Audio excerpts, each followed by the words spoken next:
Yo, what up, guys? This is another WBR pod. We're doing another Raw rundown. Man, MF, what do you think about this Raw? Man, this Raw, there was a lot of things going on, I have to say. A lot of random stuff, especially the advertising towards Hell in a Cell. They were doing tons of that. It's 1 week before the pay-per-view, though. Yeah, but remember last week how we were saying how the whole point, it was a good Raw because they didn't advertise it, and I get the point. But now they have to advertise because it's the last week before the pay-per-view. I get that, but I mean, the way they were doing it was just... overkill? But yeah, I have plenty to say. I have plenty to say about this Raw. Okay, guys, so this Raw is coming live at you October 19th, 2015, live in Dallas, Texas. Okay, so for the first segment, we have Stone Cold Steve Austin kicking it off, the Texas Rattlesnake. What do you feel about the whole segment? Yeah, I like how his music played. I really thought it was a good idea to bring him in, the Texas Rattlesnake. But man, his segment was so short and lame. It was just an advertisement for his podcast, which was an advertisement for the Hell in a Cell. Think of how many, that's inception of ads right there. It's true. So he advertised the podcast, and then, I didn't watch the podcast after. That was only to advertise the Hell in a Cell. So I thought that was not that good of an introduction, to be quite honest with you. Yeah, I think they used Steve Austin just to use Steve Austin because they're in Texas. You know? But it kind of showed how a lot of the superstars have a long way to go. Because the reaction the crowd got when Stone Cold's theme hit and then Undertaker's, it's next level. It's undeniably next level compared to any superstar currently in the roster. Oh, yeah, that's true. Nobody gets those kind of reactions. And then what happened was, he introduced Undertaker. He came out. He had his little promo. I didn't like the promo. I didn't think it was that good. He was basically saying the same stuff he always says. And then Brock Lesnar came out and had his little promo with Paul Heyman. I didn't think that was entertaining either. Last time they had that big brawl, I thought that was better. This one was just... I think it was lame. No, but I think the problem is you're not emotionally invested in this pay-per-view. Yeah. Because these guys have done zero promo. All you see is little ads in between the commercials. But both these superstars, they haven't been on Monday Night Raw in God knows how long.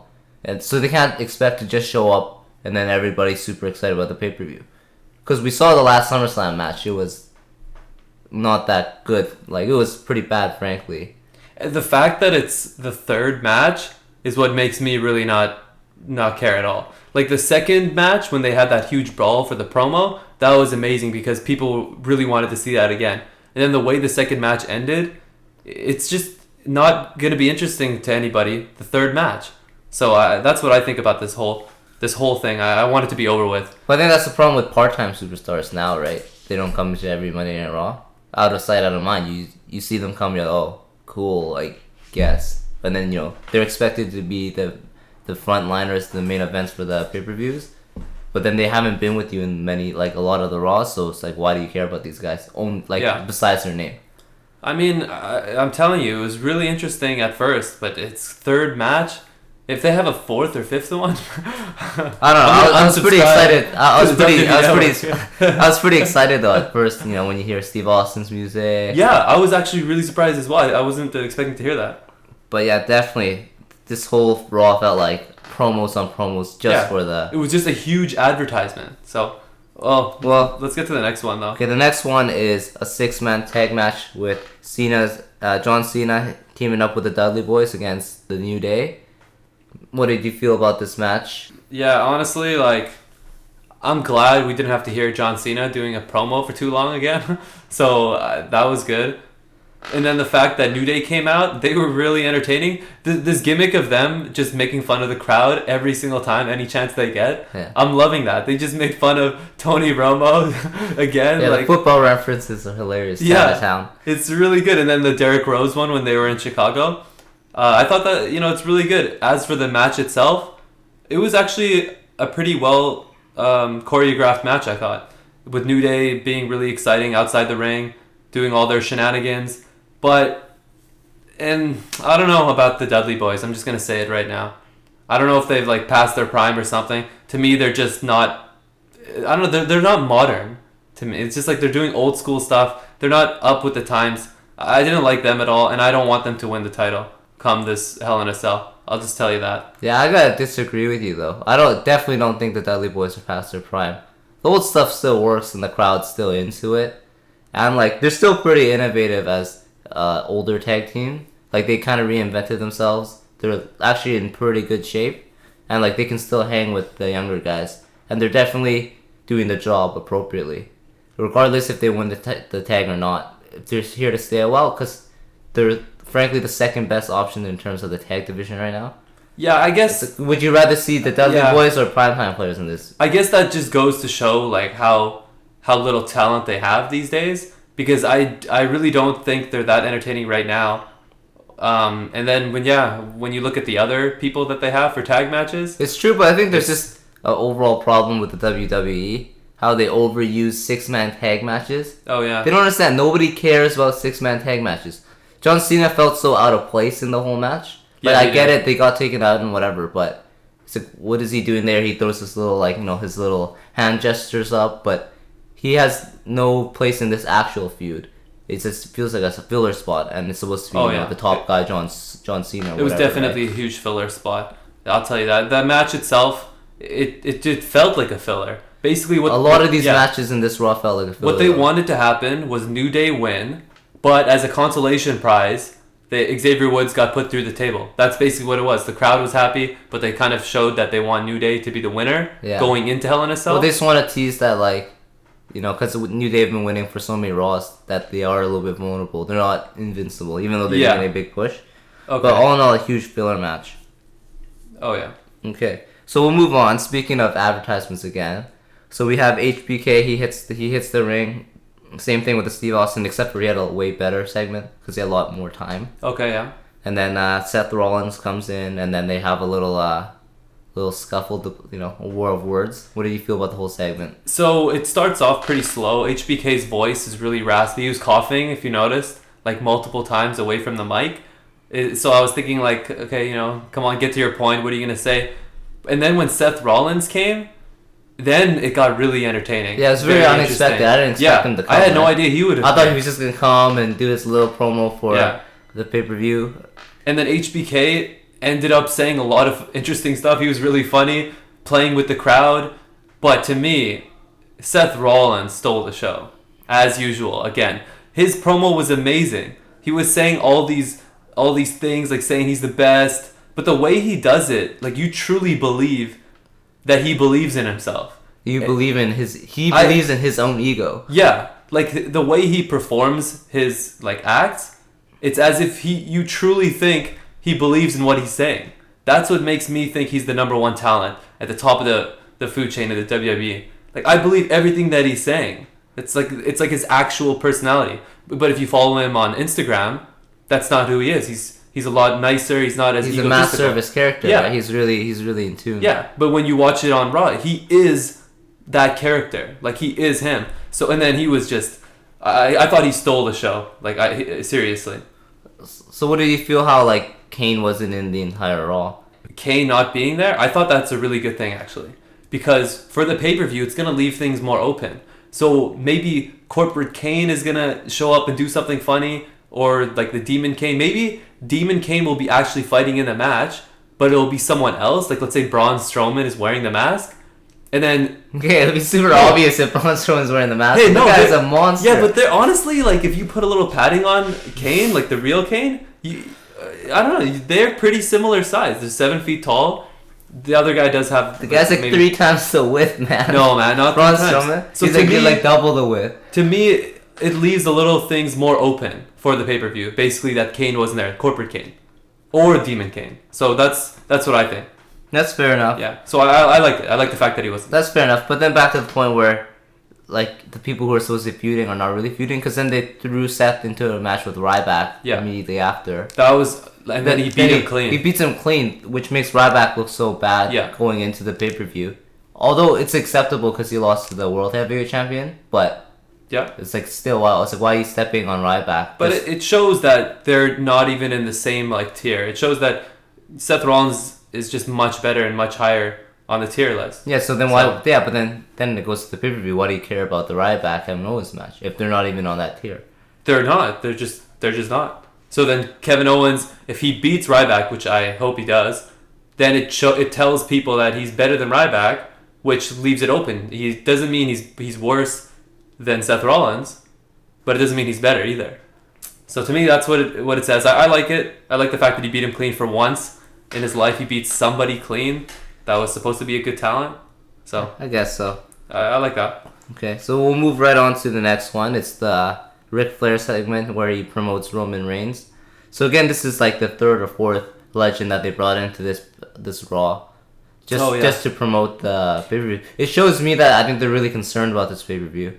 That they need to get these legends to come, get a pop from the crowd, and really try to stir up interest. Well, at least Hulk Hogan's not in the. Who's Hulk Hogan? Who's Hulk Hogan? He's deleted from WWE lore. That's right. Yeah, he is. So, to your point, I kind of like the fact that they bring all these legends back. It's kind of fun. No, don't get me wrong. I like it. I like seeing the legends. It's refreshing, so your point is that the purpose. The purpose. So they're really concerned about the ratings, and I have to agree because the talent these days and the storylines aren't as good as they used to be.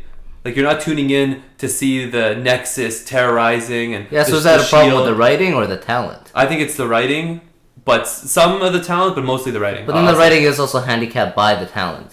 Yeah, of course. So I guess it is a bit of both. But to me, like the writing a little bit more because there's so much talent in NXT right now. Yeah, but I think another thing is the writing is very handicapped due to the PG restriction. Yeah, there's a lot of avenues they can't explore because they have to be all politically correct. Because you know how in this day and age you can't even sneeze without some guy getting offended.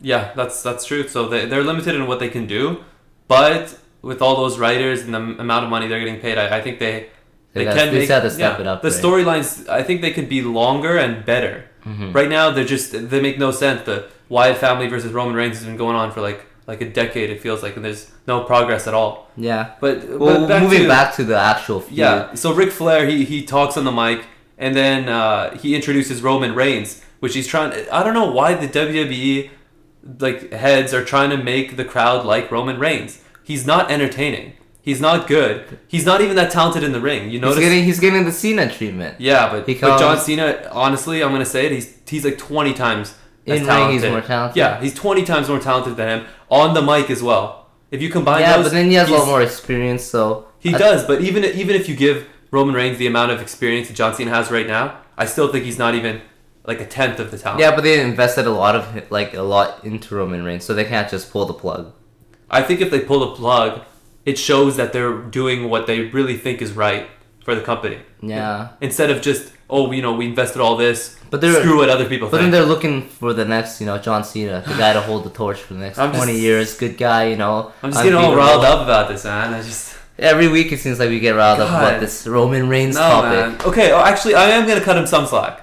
Before we move on, I'm going to cut him some slack. His promo, I double started here on my paper. Yeah. It was way better than it was last week. Well, you did give him a 0 last week. I gave him a 0 out of 10 last week. Yeah, so what would you give him this week? This week, I think it was about a 5 out of 10. Wow. 50% increase. Yeah, no, infinite. No, I think I'll give it a 5 out of 10 this week because I actually thought it was I think the writing got some I'll give them some benefit of the doubt. No, here. I think it was a little bit even though you cut him slack, it's easier for him this week because the crowd in Dallas is really into him. Yeah. If you notice in the mid event for whatever reason, right? Was it Ric Flair? Maybe, but they were really into him, so then they weren't heckling him, so then he can actually cut his promo without, how we said last week, he gets really nervous when he gets heckled. Oh, yeah. So he had a lot easier time so he can really be more concise, and it was an easier segment. Yeah, they set up an easy segment for him as well. They give him a really easy script. The lights were off, everything, just man-to-man kind of thing, which is... Oh, man, the lights, actually, that probably helps a lot as well. Yeah. The other one was just him and a mic by himself, so... I think the writing, it was good. They choreographed it well to make him succeed, whereas last week, they put him out to the wolves and he got eaten alive. Yeah, but I mean, he succeeded, too much this week. Yeah. But... That's for later. Yeah, that's for later. So Eric Rowan is back. I think that's kind of cool. I thought they were gonna use him in the pay-per-view, come out of nowhere, but yeah, I think it leaves a little bit more open as well for the pay-per-view. Yeah, but they're hinting at something Luke Harper is missing, so is Randy, kind of thing. Yeah. So again, that's an interesting thing. I have a certain theory about that, but I'll say that for the prediction. Yeah, you gotta save it. A little theory. We got our predictions are coming up in a couple days, guys. Stay tuned for that. Okay, so moving on from Roman Reigns, so there was the Divas match, which was alright. Typical Divas match. Things pretty solid. Then they cut backstage to a little interview with Paige. Mm-hmm. What do you feel about the whole backstage interview and how it was conducted? I really liked the interview, especially the way she was attacking Renee and making those funny jokes. Yeah. I thought that was really, really good. It shows that her character is always the same. No matter if she's PCB or all this, she's still that kind of weirdo, it's true. Weirdo chick who's always, kind of insane. And I like it. I like she's going back to her roots. Yeah. I like how they're bringing back those elements of something random happens backstage, or some guy or some girl for this matter, some woman for this matter, gets jumped backstage. So I wish they explore that more to get more surprise for the Raw viewers, because now it's pretty cookie cutter. They come out, do the promo, have the match. That's it. Nothing unexpected happens.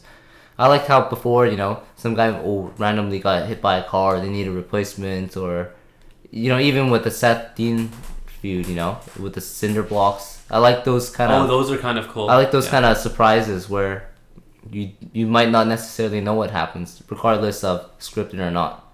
Yeah. With that being said, those were really cool before. I remember when Randy Orton, who was it? I think Triple H, busted into his home with a sledgehammer, and he was terrorizing his whole house. That was kind of cool. I like those as well. This Paige segment, she was really good, especially making fun of Renee. I just thought... Because they're really good friends in real life. That's the funniest part. So yeah, but it's all business, right? It's all business. Yeah, it's all business. So yeah. So what do you think they have in store for Paige though? Because they're kind of holding it back.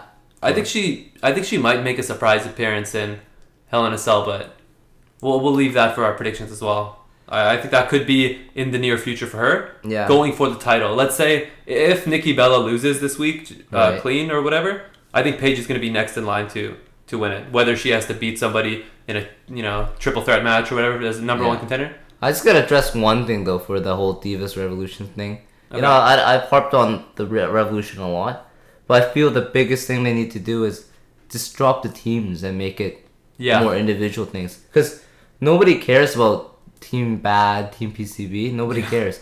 It's if you just... Because you know how they get 2 times segments usually now on Raw, 2 different matches? Yep. Just put 2 great singles matches. And then I think there'll be a big, a way bigger roar in terms of what the female division's doing compared to because how they wanted to get rid of the stigma where it's usually the divas are just ringside while they're with a love interest who's in the middle of the match. There's no difference right now. It's just 2 women are in the middle of the match and the other team is ringside. Yeah, they're still doing that ringside cheerleading thing. Except when they're cheerleading their man, I think that's more entertaining. Sure, but you understand my point though, right? Absolutely. There's still at any given time I don't like it. 4 divas ringside being a cheerleader. That's not what they're all about, right? That's why I like NXT. I like the idea of the whole Divas Revolution. I thought it was entertaining for the first 2 weeks. It was I would look forward to it every week, but not anymore for the last month. I just don't like it at all. They just gotta drop the teams. Do singles matches. Don't even mention the Revolution, and that's it. Yeah, definitely. Right. So we're gonna cut to the main event, and how the whole main event started was, Seth Rollins was backstage with the Authority and HBK, and then HBK comes and he kind of baits him into accepting a match. Oh yeah, he baits him into accepting a match to help Seth and Roman Reigns and Dean into wrestling the Wyatt family. So there's a mini little Shield reunion. I thought this main event, and I love the way it got set up. It's just Seth Rollins' character. It's just perfect. He's he's got to prove himself. He's I'm the man. No, okay, I'll do it. Yeah. He's like a child. He's so easily manipulated. Yeah. So as for the match itself, I thought the potential for this was 10 out of 10. Yeah. This could have been one of the greatest main events on Raw that we've seen in a long time, and it was starting to become like that. When the match was starting, Seth Rollins was, taking control. He's like, don't worry, I got this. Just go over there. And then he tags Roman Reigns in. I thought it was going to become really good. And then when Seth Rollins, pretended to hurt his knee or whatever, that was great. It was getting really good. And then how he just stopped coming into the match in general, I thought that was the biggest mistake. You thought that was a mistake? I think it was. I think what should have happened, he did that knee thing. It was funny, whatever. Yep. And then, let's say, for example, Roman Reigns and Dean Ambrose are actually beating them up, and then he comes in and he steals all the glory, gets all that, he does that type of thing. Or if Roman Reigns and Dean Ambrose were getting beaten up, and then he comes and saves them. Yeah. And then, again, like I was saying last week, Roman Reigns and Dean Ambrose would owe him one, and he makes them know that. He's like, hey, you guys owe me one. And he can use that as ammunition for his mic, where he's like, see, the Shield's nothing without me. I come back to the Shield for 1 week, see what happens. I take care of all their problems. It makes everyone think maybe the Shield can come back together. This, open-ended. Yeah. But especially, I like the idea of they would have owed him one. Yeah. Maybe next week on Raw, or like whatever on SmackDown, Dean Ambrose would have a segment with Seth going like, hey, like thanks for helping us out last week. I appreciate it. Like, yeah, but they can't forget about him decimating the Shield. He'll be like, I know we had our differences or whatever, but I owe you one. And then you never know, like, yeah, but they're gonna probably save a Shield reunion for way later down the road when they're out. But really what I'm saying is, strapped. Let's say he owes him one, and then they never mention it for like 6 months. Yeah. Then all of a sudden it's like, hey, remember that time when I did this for you? I thought it was, and then the fact that he didn't show up for the entirety of the rest of the main event, I hated that. It's true, but back to the main event itself, I can't express how disappointed I was in this main event. How disappointed were you? Like, almost as disappointed as your 0 out of 10 for the Roman Reigns segment, but it goes back to the Roman Reigns problem. It's like he got the Superman treatment again. Tenfold. He took out the entire family. Yeah, the crowd's going nuts for God knows who know. Like, I don't know why. I will give him like props on one move he did where he just jumps off. He doesn't even use the rope. Jumps out of the ring and splashes those three. That was mad athletic. Like, that was super nice. That was like one nice thing. But like, why are they making him look so strong? It's like, if he loses now in the pay-per-view, which he won't, it would make no sense. Yeah. But now we already know the outcome of the match. Of the pay-per-view. The fact that he beat the entire team by himself, like, he literally took them all out. Dean Ambrose didn't do anything. It's like, what are they thinking? Yeah, but how can you take out the whole family and expect it to be a fair one-on-one match? Yeah. He got the one up the entire Raw. His little promo segment, he gets the last punch in. He beats all of them by himself. With the steel chair. Then the main event, he beats all of them. Makes Dean look super weak.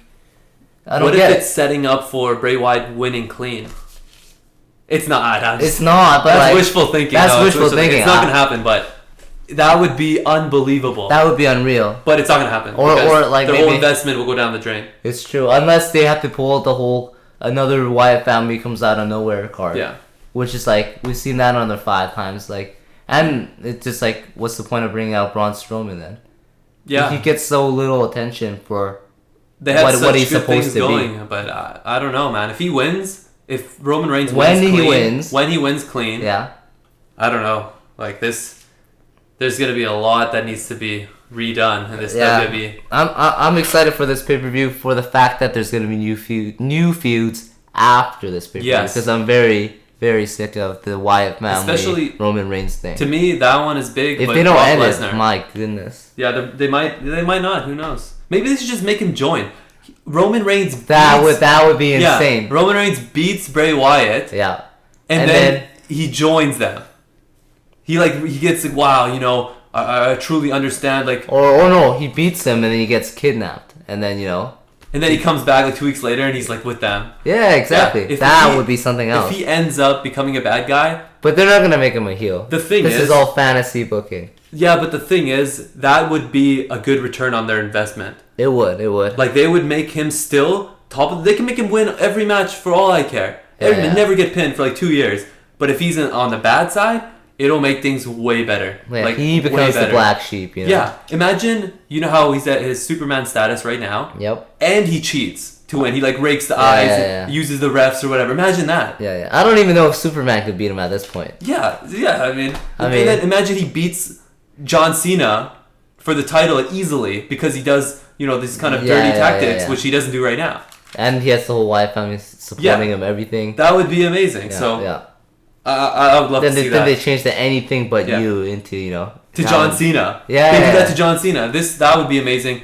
if Roman Reigns joins Wyatt family, I will. WWE creatives, holla at us. Okay? Yeah, we know how to get ratings. We do, and that's exactly how we do it right there. So. Okay, so we'll just close off with our final thoughts of this Raw in general. Oh yeah. Well, any final thoughts? Anything that you want to bring up? Yeah, I know we didn't touch up on the 6-man tag match again. 6-man tag matches usually are kind of dull. It was Cesaro, Neville, and Dolph Ziggler versus Sheamus, Wade Barrett, and Rusev. Yep. I thought this whole Sheamus and Wade Barrett thing is really cool. You know, on SmackDown, I think it was SmackDown, where Wade Barrett helped Sheamus win, and then for this one, he did that bro kick, which got Wade Barrett the win. So they're returning the favor. That could be something to look out for further down the lines. Maybe they're going to help each other do this or that, win a certain title. I think they're a good... So maybe your foreigner theory, right? You know how these foreigners trying to help each other get to the top? Yeah. Imagine all of them became an actual team, though. Like a foreign team. And then they address it on the mic. They address it. They're like, man, you like the WWE has, put down the foreigners for long enough. Viva la revolution. Led by Rusev. Yeah. Exactly. Led by Rusev. That would be the greatest. They could be like Nexus. Again. Yeah. That would be amazing. Then they take out all the American. Like, all the Americans. Just clean the roster. That would be literally the greatest thing. And any foreigners, they're either allowed to, join them or get taken out. Oh, man. I absolutely love it. But I don't know if they'll like that, And then they win the U.S. title, and then they change it to, like, the European title or something. I would love that idea. That's definitely... I hope that goes down, If somebody hears us. Unlikely, but yeah. Us. Okay, well, out of 10, what'd you rate the whole Raw? That's a tough one.